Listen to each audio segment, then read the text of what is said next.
Welcome back. We are on for more prayer, but this time not quite the same style of prayer as we had been talking about. Remember, the general purpose remains the same, that prayer is our attempts, our practices, our disciplines, our habits that we use in order to bring ourselves into communion, into connection with God.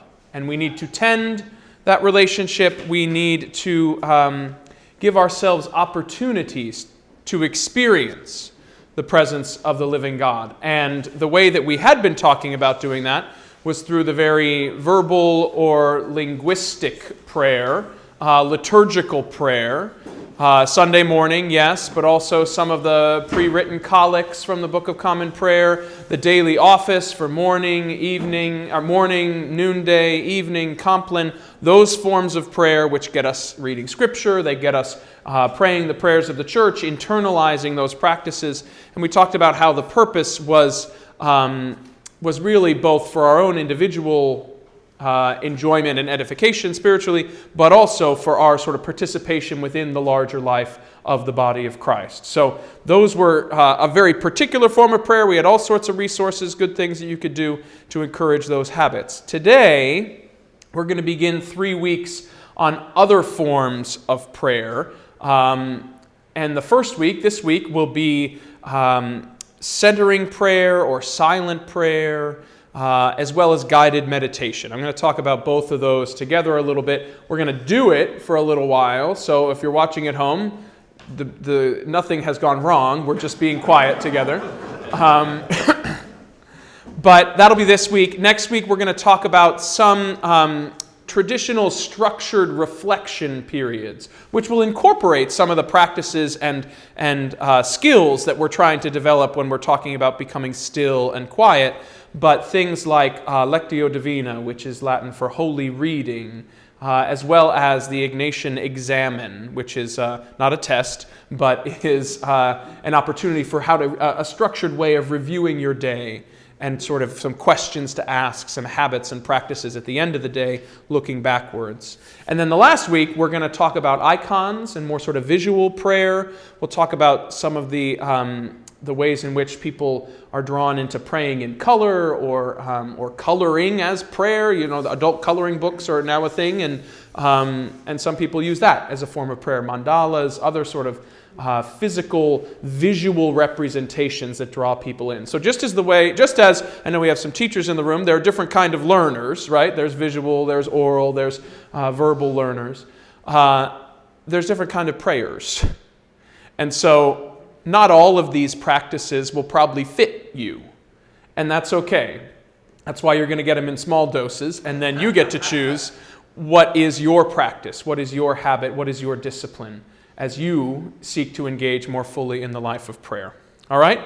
So, centering prayer. Who's done that or tried that before or knows when I say that word, that is some, or those words, that makes sense? Okay, so about half of us or so. Also known as sort of meditation or silent prayer or still prayer.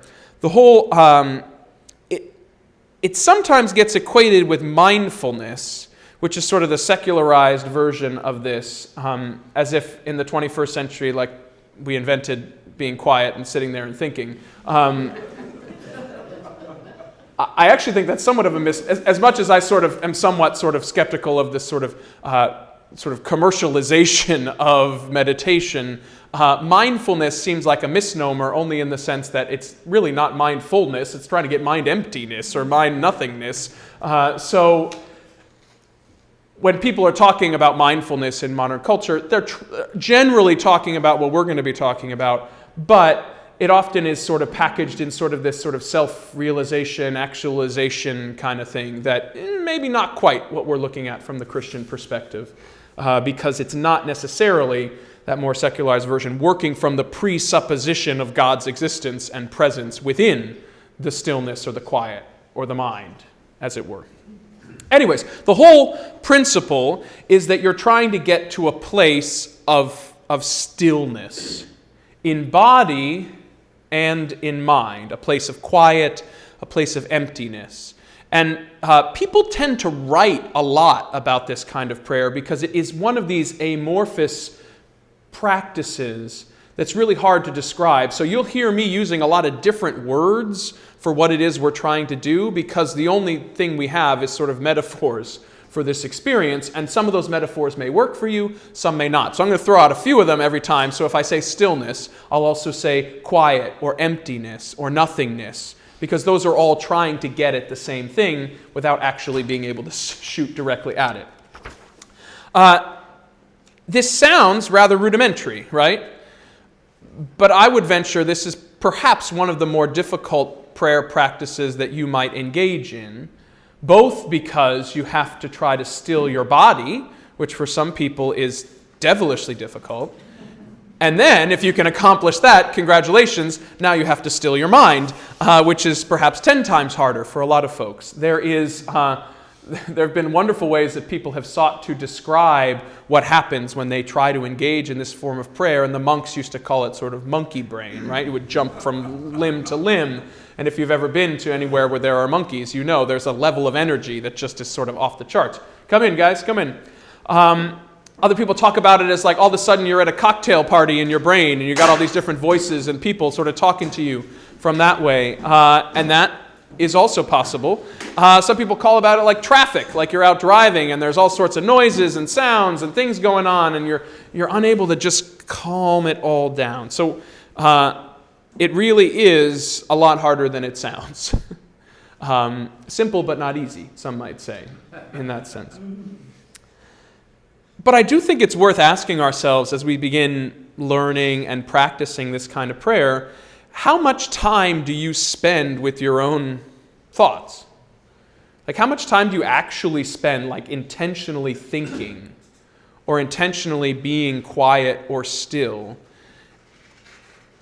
How much time do you really sort of go deep within yourself? And I think if we start to ask ourselves those questions, we realize it's actually pretty rare, particularly in our modern age when we are so able to fill our time with other things. And they're either coming at us or we are seeking them out very often in terms of not necessarily distractions. There's perfectly good and wonderful things to fill your time, but they are not necessarily practicing stillness or quiet. So we have to be that much more intentional about creating that space and that time. I want to tell you a little story about my grandfather. My dad's parents lived and worked in Hawaii. He was a professor at the University of Hawaii, professor of history. And so they had this beautiful lanai out on the sort of like a patio out behind their house, sort of in between the different portions of their house. And when you live in Hawaii, you can be outside 360 million days a year. So I remember as a boy, we would visit them every other year or so. And I remember there would be times, usually in the evening, right before Drinky Poos, when he would just sort of go out there and sit and look. It was a beautiful view, so it was worth sitting and looking at. But he wasn't doing anything. He was just sitting there. He wasn't napping. Maybe he was napping. I don't think he was napping. And he was just looking out and thinking about things. And I remember one time I came up and he had sort of tears in his eyes. And I was old enough to sit there and talk to him. And he was a veteran from World War II, and it was at the beginning of the war in Afghanistan. And he was just sort of lamenting the lives that he knew, these young people. There were stories now of American lives being lost, young teenagers, 20-something-year-olds being lost. And it was causing him a deep pain, a sorrow. He would do this almost every day. And so this sense of establishing, he was not a religious man, but he wouldn't have called it a prayer practice. But it was a habit of his and a need of his to be quiet and still, maybe because the grandkids were visiting, but also because I think there is this deep desire and almost a longing in many of us, if not all of us, for that quiet and that stillness. Because I think if we can engage it, we can find that space not just empty, but very full and rich and very stabilizing. I find if I am being good about my practices of quiet prayer, there's a stability in that place from which everything else, it sort of puts me in better stead to, take on the world or take on the day or whatever it may be. So I wonder, and we didn't get that deep into it, but I wonder if for my grandfather there was that need, that desire to have a place to sit and to think and be quiet and just be. And he would tell you, and I will tell you, this is a wisdom that is shared across religious traditions, right? This is, it was, from the East to the West, from the North to the South, there has always been strains of contemplation or contemplative practice as central. And Christianity, that's true as well. We tend to overemphasize the verbalized, formal, outward show, but there have been people from the beginning of the Christian religion who have channeled this particular action. Jesus himself seeks out times of quiet and prayer and connection with God away from the crowds, and then re-engages and separates, re-engages and separates. And in fact, gives us a very healthy model for spiritual practices. To go too far in either direction is, like in anything, to tip the scales out of balance. But back to this idea about it being a desire, a longing. Martin Laird. Has anyone heard of Martin Laird? He's a contemporary teacher and practicer of contemplative prayer, practitioner. He's got this Into the Silent Land, and he calls this our homeland. Our desire to go home is a desire to be still and quiet. Silence is an urgent necessity for us, he says. Silence is necessary if we are to hear God speaking in eternal silence, and our own silence is necessary for God to hear us, which I think is interesting as well. The idea that Laird goes into, and others as well, is that God's presence is experienced most directly and most viscerally even when we can calm all the distractions and be empty and open and attentive and present to whatever. Okay? And it can be that this time of quiet, silent, still prayer is deeply charismatic, as in the sense of being filled with the Spirit, but not in the sense that we talk about, like rolling in the aisles or being, outwardly showy about it. It's a state of where sort of time, if we can get there, stands still almost. And we find ourselves almost lost within ourselves, but not really needing to go anywhere or find our way home. There's not an anxiety about this being lost. It's just a peacefulness. So it's about communion and presence and rest and openness, and really about surrender. Surrendering your time, surrendering your attention, surrendering your physical body to the presence of God. There's a poem by R.S. Thomas, the Welsh poet, that I think does a marvelous job of capturing this. And I'm just going to read it. It's a brief, short poem. But the silence in the mind is when we live best. Within listening distance of the silence we call God. This is the deep calling to deep of the psalm writer, the bottomless ocean. We launch the armada of our thoughts on, never arriving. It is a presence, then, whose margins are our margins, that calls us out over our own fathoms. What to do but draw a little nearer to such ubiquity by remaining still? It is a presence, then, whose margins are our margins. This is us being drawn into the edges, our edges and God's edges overlapping here. Calls us out over our own fathoms, that depth of our own interiority. We're being called into what to do to draw nearer to such ubiquity than to remain still. But you have to work for it, which is the irony of all this, because we are so far from our homeland on a regular basis. We are so inexperienced and unpracticed in silence. The good news is, though, you can get better at it. It is a skill that can be cultivated. It's not just like a gift that, some people can be still and quiet and other people can't. Others may have it easier than some, but it is a skill to be developed. And we're going to practice it a little bit, but I'm going to talk about it first. And really the two key components of any of this, and those of you who've practiced this know this, is breath and body. Right? The first thing is you want to find a quiet place to try to practice this. No distractions, turn off your phone. I find that having a little notepad nearby for when those thoughts that are so essential that you get anxious about forgetting them, if you're saying, I'm just going to let all my thoughts fly away, but not that one. That one's really important, so I need to write that down. So just a little notepad by your little sheet or something, you can say, oh, I got to call Francis because XYZ. So just put that aside, and that allows them to actually disappear, as opposed to saying, okay, I'm going to go do my centering prayer, but just got to remember to hold on to calling Francis, because if I forget, it's going to be really bad. Candles, incense, if that's your jam, it's up to you. Music, maybe. Depends on how you experience music, I think. Music can sometimes be wonderfully distracting, and there are forms of prayer of just listening to music. Will it allow you to stop listening to it while it's on? I think that's sort of the question, if that makes sense. So real stillness, real quiet, I think, is probably a good place to start.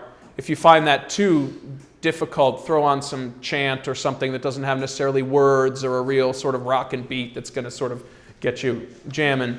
You want to be somewhere that's comfortable, but not cozy, because you need to be attentive, not sleepy, right? You need to be focused in this. Your eyes don't need to be closed, but that can be helpful. I find that helpful to avoid distractions, sort of looking around and being like, oh, they didn't paint that corner, or it's kind of dusty in here. Your posture, straight but not rigid, firm but also flexible, that happy medium between those things. And then to your breath, deep, slow belly breaths. Those of you who are singers know how to do that. Because your breath will ultimately be your guide into this silent land. When you're distracted, when you have trouble with your mind, when your body feels out of sorts, come back to your breath. Just come back to your breath. The first thing, though, is you got to get connected to it to really breathe. Most of us don't really even breathe very well during our lives and our days. So you need to have an awareness of your body, and then also where you may be holding on to things like tension or anxiety or fear manifests itself in the body as well. So to really relax and let go of that takes some time to do. Then you get to the mind. And once you're settled in your body and connected to your breath, you can turn your attention to clearing out your mind. A word or a phrase can sometimes help. Sometimes just the breath isn't quite enough. So if you want to be breathing in or breathing out a word or a phrase, love, peace, light, joy, not a phrase with a lot of meaning, but not a lot of specificity, if that makes sense. So it just becomes, it's not about the word. It's about the thing that you have to touch back on that, again, will help you when you get pulled away or distracted, the rhythm of it. And this is where the idea of mantras come from, right? You're just going to chant it over and over. It's where the idea of the om, om, you sort of hum. You can do that if you want to, but there's ways in which it sort of functions as white noise to help you as you're blocking out some of the other thoughts and distractions in your mind. You could also pray the Jesus prayer, right? Lord Jesus Christ, Son of the living God, have mercy on me, a sinner. Lord Jesus Christ, Son of the living God, have mercy on me, a sinner. It's a very ancient form of prayer that has been used to help people get into this. You could just pray the name Jesus. I find often that strange Greek word that is in the, when Jesus is healing the blind man, he goes, Ephatha, right? There's this, I don't even know if that's how you pronounce it, but again, it doesn't matter, but it means be opened. Right, so that just find something that will allow you that rhythm that situates you in your breath, but also helps clear some of your mind. And you will be surprised, I think, because you're all smart people, just how active your mind is when you sit and stop and be still. And it's not bad to have thoughts. That's normal, that's natural, it's sometimes very good. But it's bad to grab onto them or let them grab onto you. Right, in this particular practice. So the practice is really in letting go, so that almost like, the leaves that are scattering before the wind, they just sort of get blown off the sidewalk, right? And then they're clear and there's space. It's open. And you can use your breath to do that, even if it's helpful to sort of imagine your breath scattering those leaves off the sidewalk, or pushing back the sand at the beach to dig a hole where the well of water comes up from below. There's all sorts of images and ideas that can help us along the way here. And then, if you get to this place of stillness in body and in mind, just dwell there. Just breathe. And just stay open. And if you can do that, and it does take some practice and may not happen on the first time, you can, it sort of almost feels like you trip and fall into the depths of your own interiority, right? You're sort of, oh my gosh, and then you're sort of somewhere else, but present at the same time. But don't try to do anything.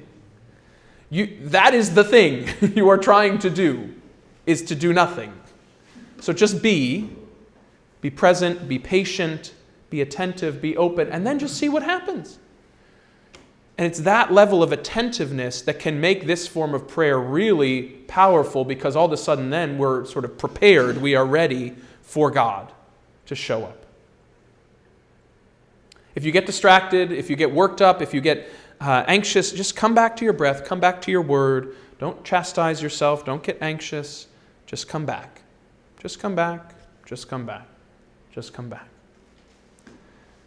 Now, so that's centering prayer by and large. Those are the basics of it. Guided meditation is similar, but it's usually with someone kind of calmly leading you into that silence and then presenting you with some more specific pictures or ideas. You're walking on the beach, you're at home in your favorite chair, you're finding some place of peace, of comfort, of stability. They can ask some prompting questions to guide your reflection. So it's very similar, just a little more activity from some sort of leader or facilitator. And they're doing more to sort of help paint the picture in that quiet.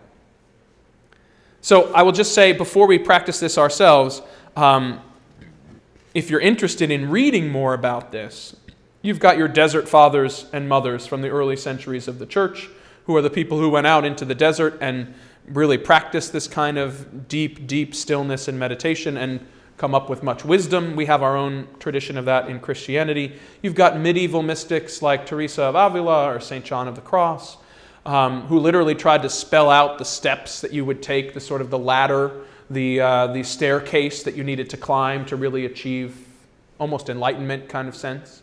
And then you've got modern teachers. One that I love is a British woman named Evelyn Underhill. She wrote a number of things, The Spiritual Life and The Spiral Way. That's her version of this. I think, again, there's different people who will resonate with you differently, but I think she's quite good. Thomas Merton, who many of you have heard of, Thomas Keating, Richard Rohr, many of you may be familiar with, all trying to encourage this practice of contemplation, of quiet, of stillness. So you can read endlessly about it, but in the spirit of practice, we're going to try it and just sort of see how it goes. I'm going to lead you through this a little bit more than you would if you were alone in this. I'd encourage you can scoot your chairs out to the margins a little bit here, just so we have a little bit of space so you're comfortable and not feeling too pressed in upon.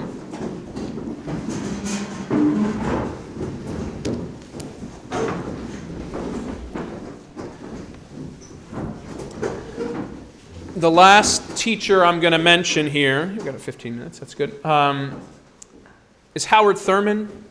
People know Howard Thurman?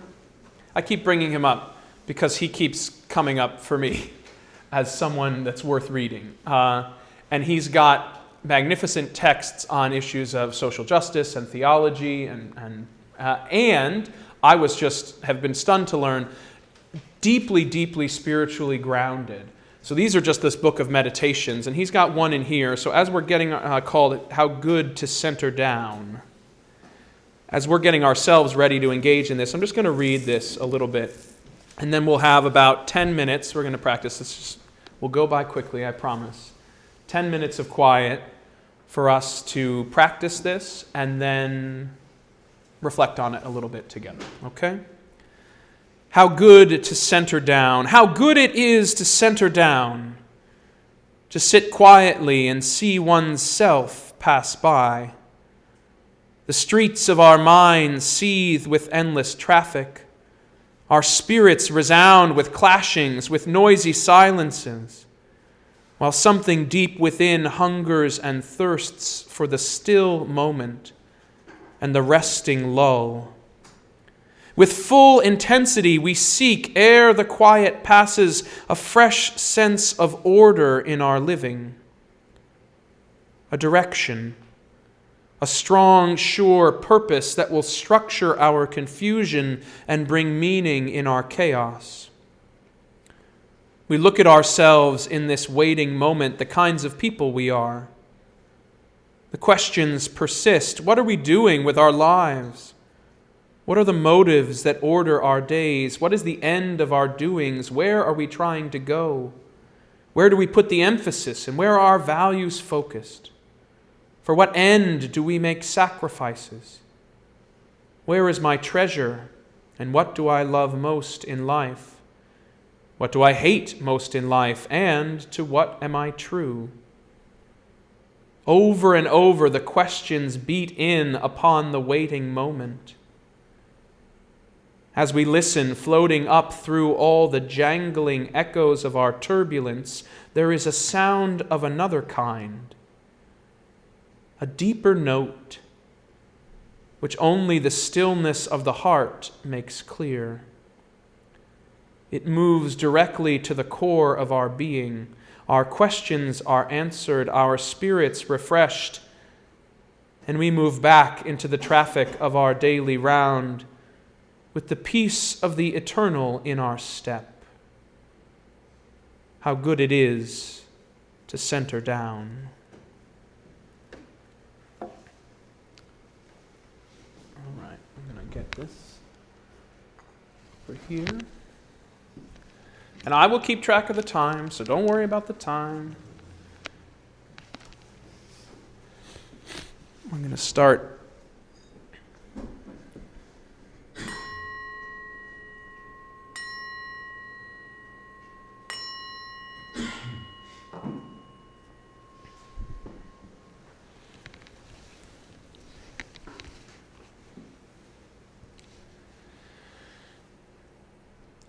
with our bodies.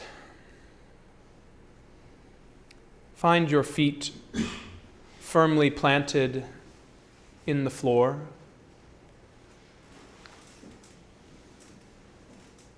Feel the strength and the weight that you carry with you being supported, almost as if the ground is pushing back up against your feet.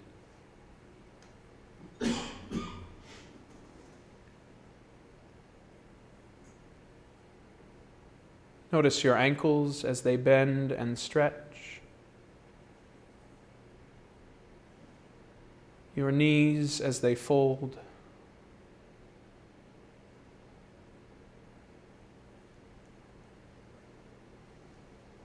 and follow your hips as they settle into the chair.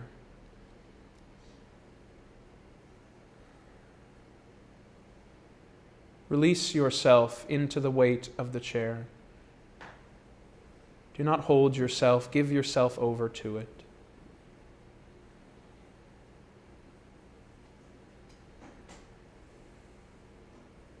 Let it hold you.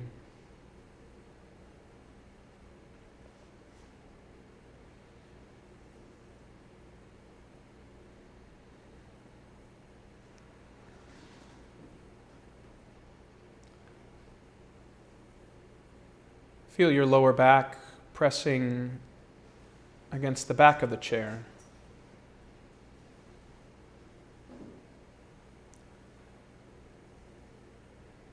If there's any tension or pain, try to release it. Let it go.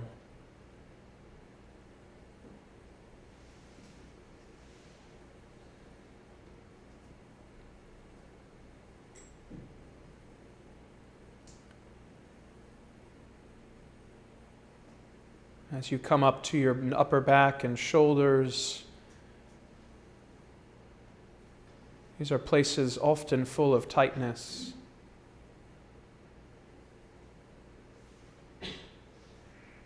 Release them.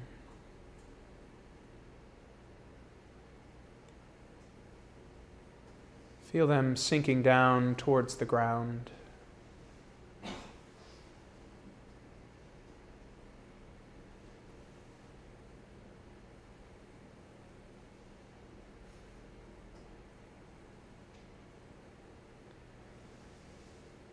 And at the same time, as your back and shoulders float down, let the top of your head float up.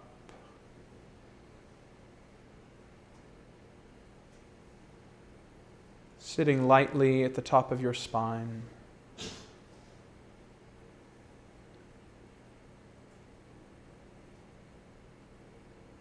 Feel that lightness.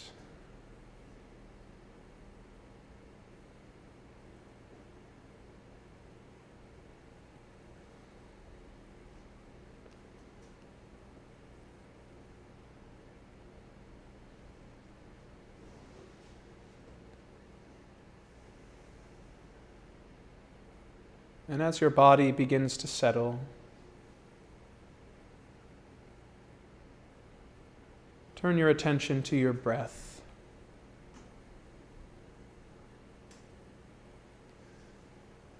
Feel that cool air coming in through your nose and mouth, passing down your throat, filling your lungs, and dropping all the way down into your belly.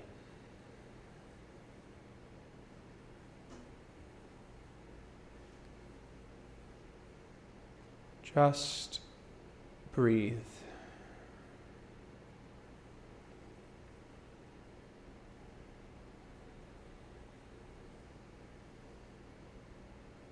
In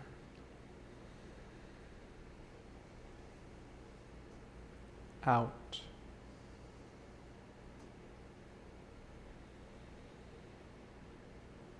In, out.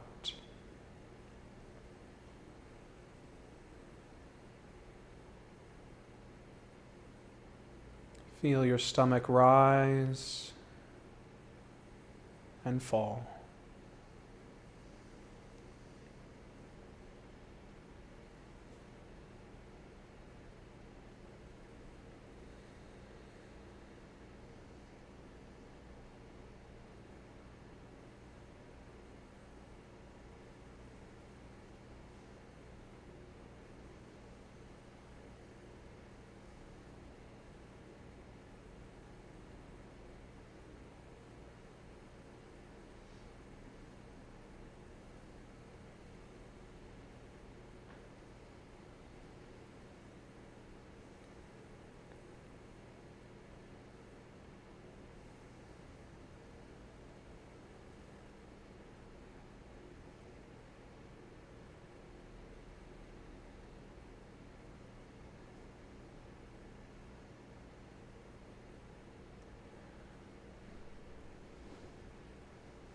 And now, as your body starts to settle, and you connect with your breath,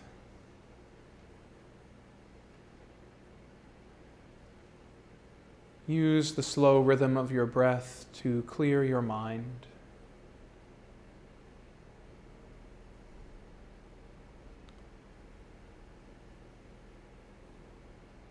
Sweeping away any thoughts that come across it.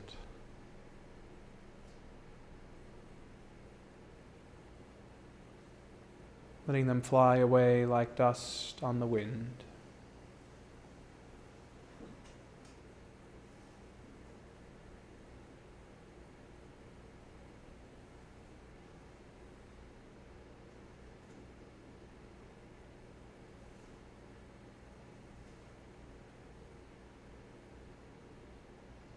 And just be in that state of breath and body open, ready.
And now I'm going to call us back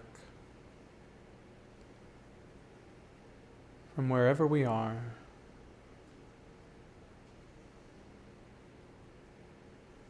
Come back to your breath.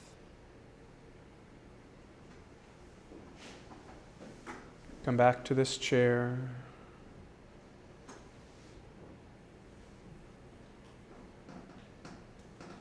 Come back to this place.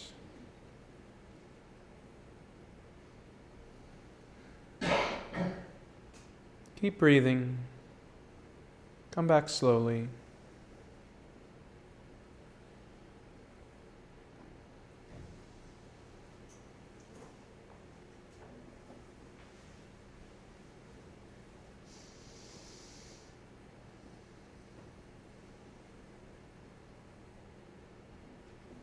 And when you are ready, you can open your eyes.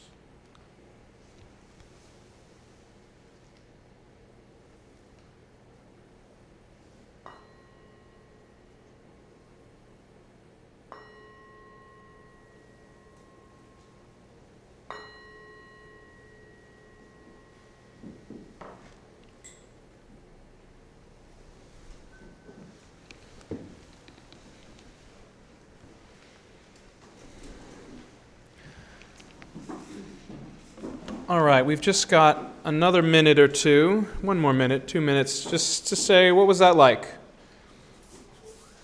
Hard? Say more, Kate, say more. Why was it hard? It's just hard to not have my mind wandering. Yeah. And that's just something I'm ready to work, just from yoga. Yeah? You just really have to work hard on it. Yeah. The illustration of the street or the cocktail party. It's true. That rang true.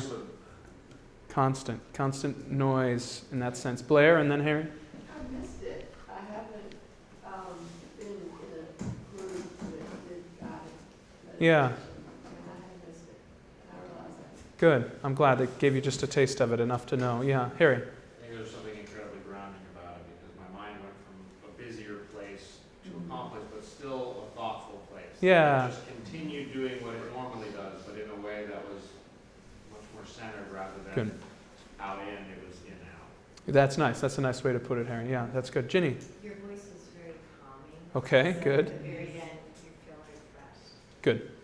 Yeah, there is a refreshment. Frank and then Kathy? One of the things the body will do is often feel buzz elevation, Hmm. and that's the activation of the vagal nerve, which is associated with parasympathetics, and takes us deeper into the relaxation response. So your body is literally The body is relaxing, literally yeah, going giving you deeper. a cue that keep going, Yeah. let go further, sleep deeper. And I know we only had a few minutes of it, but, people will practice, they'll go 20, 30, an hour, in this state of quiet. You have to work up to it. But yeah, it is. Kathy, go ahead. I've taken swings at this practice over the years. This time I experienced more of what I had before, which is when I get down there, in my mind, I see a pulsing light in color. Wow. That's cool. Yeah, it's sort of interesting what you find down there. It's like when you go down in the submersibles, right, in the deep, like Mariana Trench or something, and all of a sudden there are these strange creatures that have never been discovered before. Yeah, right? But it can be a very alive place, and sometimes a very difficult place to dwell in, particularly, if there's trauma in one's past, or grief, or loss. There's no way of blocking it out when you take away all the distractions. So it can be demanding, an emotionally demanding place to be as well.